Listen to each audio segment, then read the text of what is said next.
Assalamualaikum warahmatullahi wabarakatuh. Kami dari kelompok 10 akan mempresentasikan tentang kesinambungan usaha. Sebelum mempresentasikan tentang materi kesinambungan usaha, perkenalkan nama kelompok kami yang pertama, Putri Pinasti dengan NIM 190302099. Yang kedua, Winda Ayu Amelia dengan NIM 190302106. Dan yang ketiga, Sabrina Zainita Putri Madurano dengan NIM 190302107. Ada 3 tahap proses audit atas kesinambungan usaha. Tahap pertama, risk assessment atau penilaian risiko. Tahap kedua, risk response atau menanggapi risiko. Tahap ketiga, reporting atau pelaporan. Yang pertama, tahap risk assessment atau penilaian risiko, yakni 1. Pertimbangkan dan tanya kepada manajemen apakah ada kondisi yang berpotensi menimbulkan keraguan dalam melanjutkan usaha. Kedua, telaah penilaian yang dilakukan manajemen tentang kondisi tersebut. Yang ketiga, tetap waspada terhadap peristiwa yang berpotensi mengancam kesinambungan usaha. Keempat, tanya kepada manajemen tentang peristiwa sesudah periode tersebut. Kelima, pertimbangkan fakta atau informasi tambahan yang masuk secara bertahap.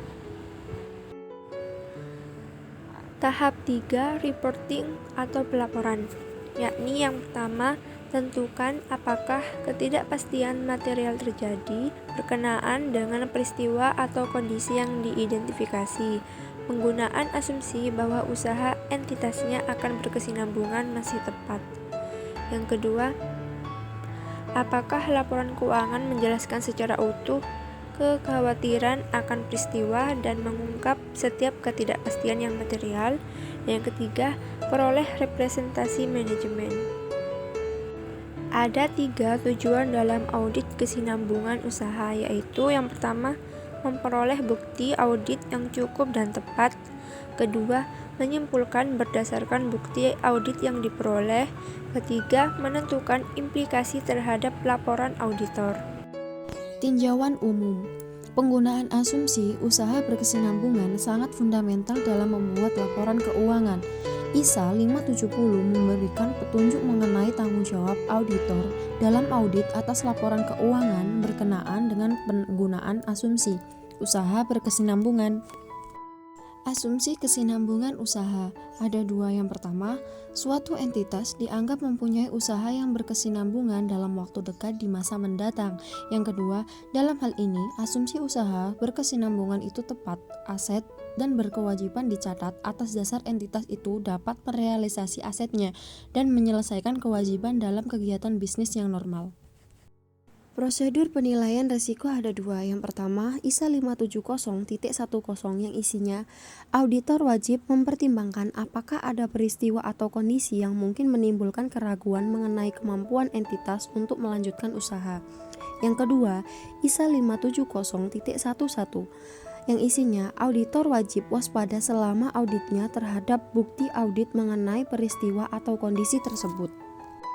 Adapun beberapa keraguan mengenai asumsi kesinambungan usaha. Yang pertama, indikator keuangan, yang kedua, indikator operasional, dan yang ketiga adalah lain-lain. Indikator keuangan.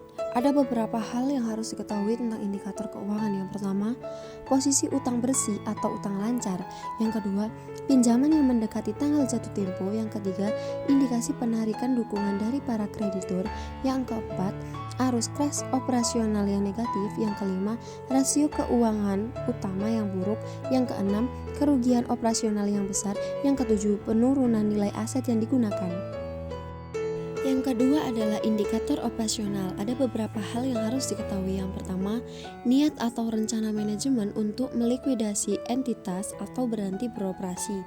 Yang kedua, hilangnya anggota manajemen tanpa pengganti. Yang ketiga, kehilangan pasar yang sangat penting, pelanggan utama dan pemasok utama. Yang keempat, kesulitan SDM. Yang kelima, munculnya saingan baru. Indikator lain-lain. 1. Ketidakpatuhan mengenai kewajiban permodalan. 2. Ketidakpatuhan terhadap ketentuan undang-undang. 3. Bencana besar yang diasuransikan atau garansi yang terlalu rendah. Mengevaluasi penilaian manajemen. A. Mengevaluasi rencana manajemen dalam entitas kecil. 1. Pembahasan dengan manajemen tentang pembelanjaan entitas dalam jangka menengah dan panjang. 2.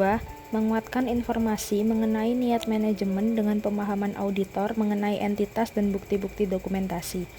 Hal ini dapat dicapai melalui pembahasan, bertanya, serta inspeksi dokumen pendukung dan hasil penilaian auditor apakah semua upaya ini feasible.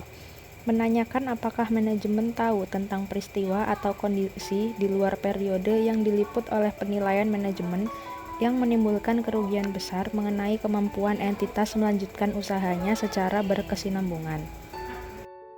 B. Faktor-faktor yang dapat menimbulkan kerugian besar mengenai kemampuan entitas melanjutkan usahanya secara berkesinambungan antara lain 1. Kemampuan entitas menghadapi kondisi buruk. Entitas kecil dapat bereaksi cepat untuk menyerap peluang baru, tetapi seringkali mempunyai sumber daya terbatas untuk melanjutkan usaha. 2. Tersedianya sumber-sumber pembelanjaan, bank dan kreditur lain menghentikan pinjaman atau dukungan sama sekali. 3. Menghadapi perubahan besar seperti kehilangan pemasok utama, pelanggan besar, pegawai penting, lisensi untuk beroperasi, dan perikatan hukum lainnya. Kewajiban auditor menanggapi resiko yang ditemukan. Prosedur ini meliputi A. Dalam hal manajemen belum melaksanakan penilaian mengenai kemampuan entitas melanjutkan usahanya secara berkesinambungan. Minta manajemen melakukan penilaian. B. Evaluasi rencana manajemen untuk tindakan di masa mendatang sehubungan dengan penilaian mengenai kemampuan entitas melanjutkan usahanya secara berkesinambungan. Apakah hasil dari rencana ini mempunyai peluang untuk memperbaiki situasi? C. Dalam hal entitas sudah menyiapkan perakiraan arus kas dan analisis perakiraan itu merupakan faktor yang signifikan dalam mempertimbangkan dampak di kemudian hari dari peristiwa atau kondisi. D. Pertimbangkan apakah fakta atau informasi tambahan tersedia sejak tanggal manajemen melaksanakan penilaian. E. Minta representasi tertulis dari manajemen dan jika perlu dari TCWG atau those charged with governance tentang rencana mereka untuk tindakan di masa mendatang tentang feasibility dari rencana tersebut. Langkah auditor dalam menangani masalah kesinambungan usaha. A. Dapatkan penilaian dari rencana manajemen. Jika auditor belum memperolehnya, minta manajemen membuat penilaian terhadap kemampuan entitas dalam melanjutkan usahanya secara berkesinambungan. B.